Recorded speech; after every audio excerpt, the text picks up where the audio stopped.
This guy went from being an unknown artist, making music in his basement with just a laptop and a dream, to becoming a mainstream rapper with millions of fans worldwide and selling out arena tours. And the crazy thing about all of this is that he was able to achieve this while being a fully independent artist, which basically means having no major labels investing millions into your career and helping you blow up. And over the last few weeks, I've been studying Russ's career to find out how he's been able to achieve this massive success online. And I've discovered 5 key marketing tactics that anyone can use with their own content to get similar results. So in this video, I'm going to be revealing the key strategies Russ used to rise to fame, including the genius social media strategy that he used to secure a #1 song on iTunes. So with all that said, let's get started.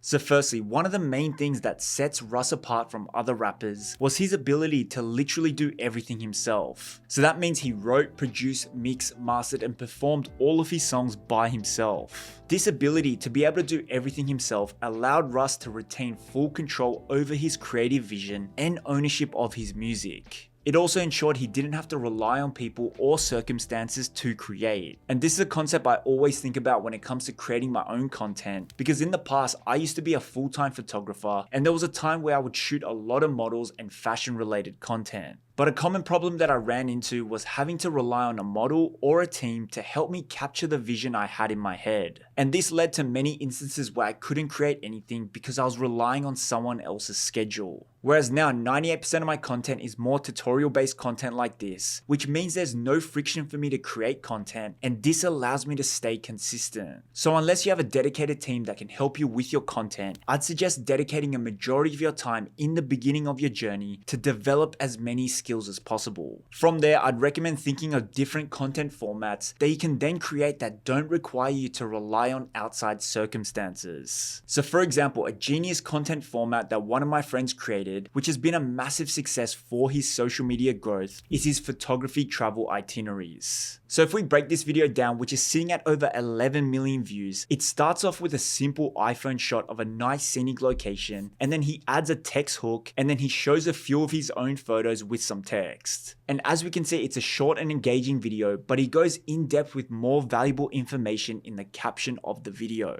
And this content format is genius because firstly, it resonates with his audience. It's on brand because Ben is a travel photographer. It's very easy to create, allowing Ben to consistently create them. And lastly, they can be remixed in so many different ways. So for example, this video was targeted to experts traveling to Japan, whereas this video is targeted to intermediates. But now moving on to the next strategy that Russ used to blow up online was by reviewing his numbers and pivoting. So Russ is well known for his work ethic and his strategy of posting a song a week for 2 years straight. But before going on this legendary run, Russ had dropped 11 mixtapes that no one ever listened to. You know, and dropping albums from obscurity when you're completely anonymous and you have no fans and no connections, no one gives a fuck.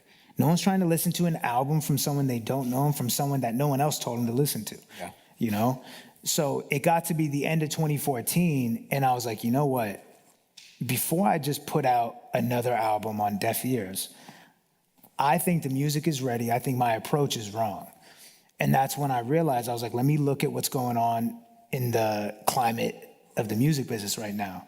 And I was looking at SoundCloud, right? And I noticed that everyone's albums, the first song on the album had the most plays. And then it would go down from there. The second song had less, the third.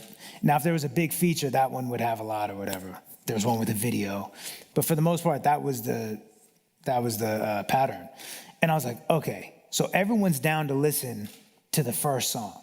It's that second song that gets a little like tricky, you know? And so I was like, all right, well, I'm just gonna put out 1-song albums every week.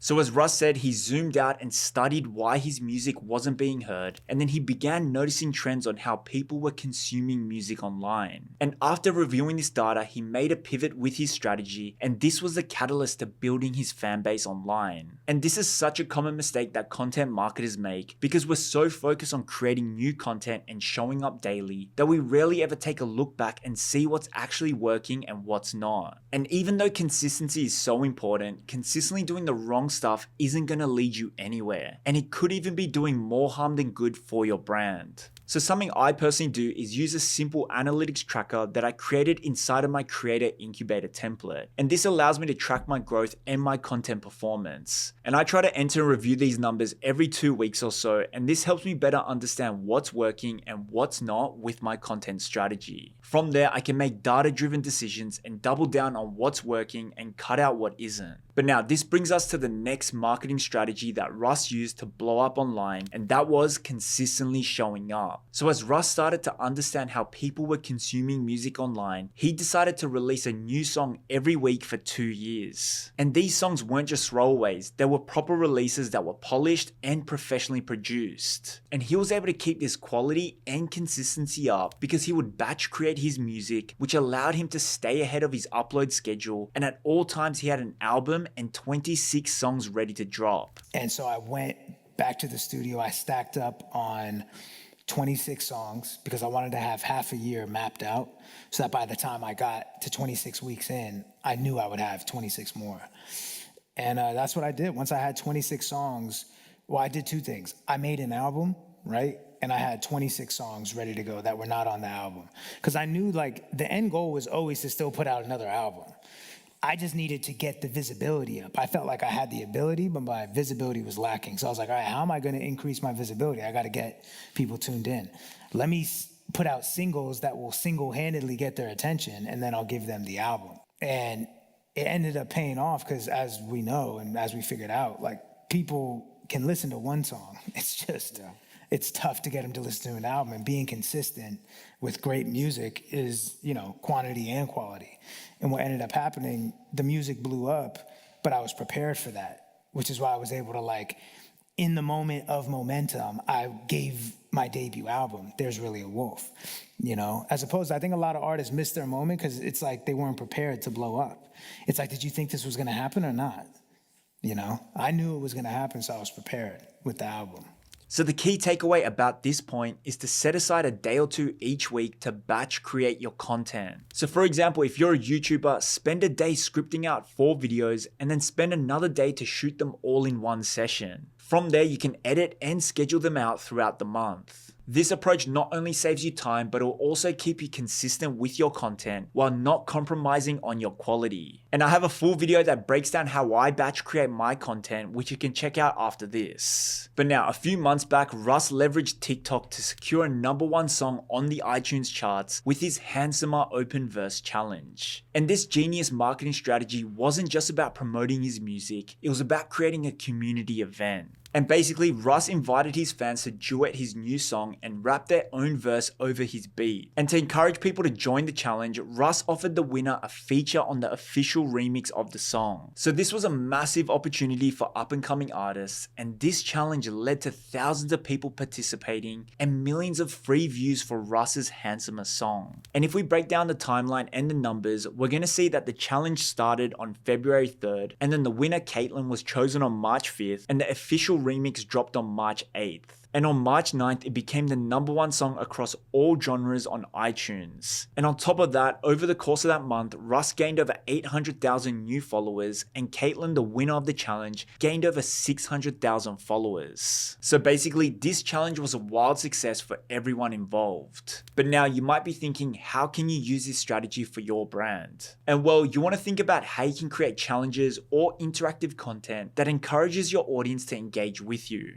So for example, this could be a hashtag challenge, a photo contest, or a duet challenge like Russ on TikTok. And to increase your chances of people actually participating, you want to add a desirable prize for the winner. So for example, if you run a protein supplement brand, you could start a 30-day fitness challenge and encourage your followers to post their progress using a specific hashtag. And to make this more appealing, you could offer the winner a 1-year supply of free supplements. And these challenges or community events not only deepens the relationship with your audience, but it also increases your top of funnel traffic. But now, another thing that Russ does extremely well on social media is engaging directly with his fans. So if you look at his content, you'll see he's always replying to comments and speaking authentically to his audience. And this strategy not only builds loyal fans, but this engagement with his followers was the catalyst of the Handsomer challenge that we just covered. Because originally Russ posted a sneak peek of his song, but it was a comment from one of his fans who said, "Can you do an open verse for this one?" Which then sparked this video that kicked off the Handsomer open verse challenge. So the key takeaway here is to actively engage with your followers, because at the end of the day, without them, you have nothing on social media.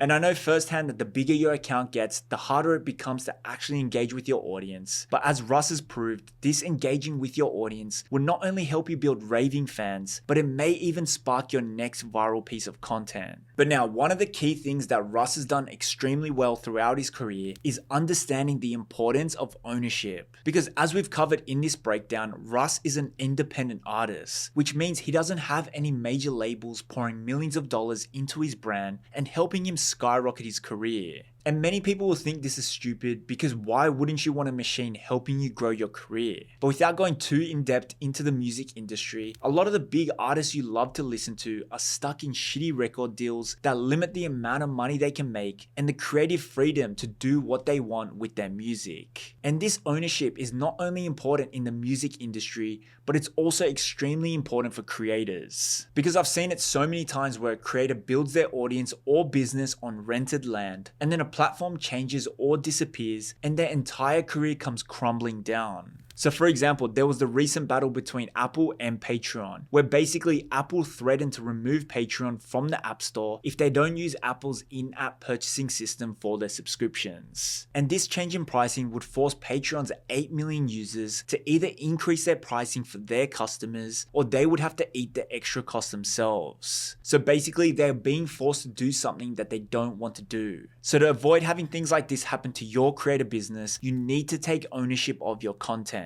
And creators can do this by focusing on things like owning your email list, creating your own products or services, building a community that's independent of big tech platforms, and ensuring you build your creator business where you keep 100% of your earnings. This ownership over your brand will also give you more leverage when opportunities arise, whether it's negotiating brand deals or partnerships. But now that we've covered the 5 key content hacks that Russ used to dominate social media and break into the mainstream music scene, I now want you to ask yourself the following questions the next time you sit down to create. So firstly, what skills do I need to learn to take ownership over my creative vision and content? What content format can I use to simplify my content workflow and create consistently? What do I need to do to allow the space and time every week for me to batch create my content? What type of challenge or trend can I create to encourage my audience to engage with my brand? And lastly, what do I need to do to diversify my brand so that my content and business is safe regardless of what happens? That said, if you want an all-in-one content management system to plan out all of these content ideas, check out this video here where I break down my consistent creator system, which is the exact content planner I used to gain over 161,000 followers in just 30 days. I'll see you there.